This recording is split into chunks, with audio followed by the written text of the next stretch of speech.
தொலைதூர உயிரினங்கள் அவளை தேடின. ஒரு நாள் சோபியா என்ற இளம்பெண் தன் நோய்வாய்ப்பட்ட தாய்க்கு மருந்து தேடி காட்டில் தடுமாறினாள். அவள் காட்டுக்குள் ஆழமாக சென்றபோது லூனா அவள் முன் மாயாஜாலத்துடன் தோன்றினாள். யூனிகார்னின் அழகைக் கண்டு சோபியா பயந்தாலும் பின்னர் அவளின் அழகால் கவரப்பட்டாள். சோபியாவின் தூய இதயத்தையும் கனிவான நோக்கங்களையும் லூனா உணர்ந்தாள். அவள் அந்த பெண்ணை அணுகி தன் நெற்றியால் தொட்டாள். சோபியா ஆற்றல் மற்றும் ஒருவிதமான மன அமைதியை தரும் சக்தியை உணர்ந்தாள். அவளுடைய தாயின் பார்வை மீண்டும் ஆரோக்கியமானாள். அதற்கு பதிலாக காடு மற்றும் அதன் உயிரினங்களை கவனித்துக் கொள்வதாக சோபியா உறுதியளித்தாள். லூனா சோபியாவுடன் தனது கொம்பின் குணப்படுத்தும் சாரம் நிரப்பப்பட்ட ஒரு படிக குப்பியை பரிசாக அளித்தாள்.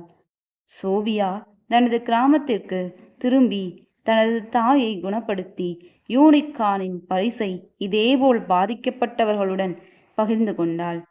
காலம் செல்ல செல்ல சோபியா அடிக்கடி லூனாவை சந்தித்து காட்டின் ரகசியங்களையும் மந்திரங்களையும் பற்றி அறிந்து கொண்டாள். அவர்களின் பிணைப்பு வலுவடைந்தது.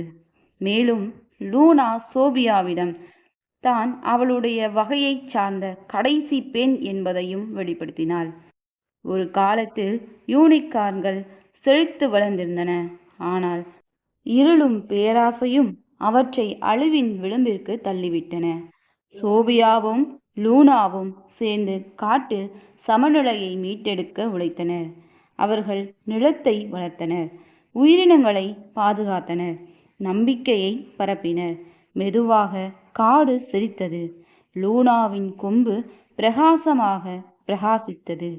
ஒரு முழு நிலவு இரவில் ஒரு பிரகாசமான ஒளி லூனாவை சூழ்ந்தது. அவள் உருமாறினாள். ஒரு புதிய தலைமுறை யூனிகார்ன்கள் தோன்றின. அவற்றின் கொம்புகள் நட்சத்திரங்களைப் போல பிரகாசித்தன.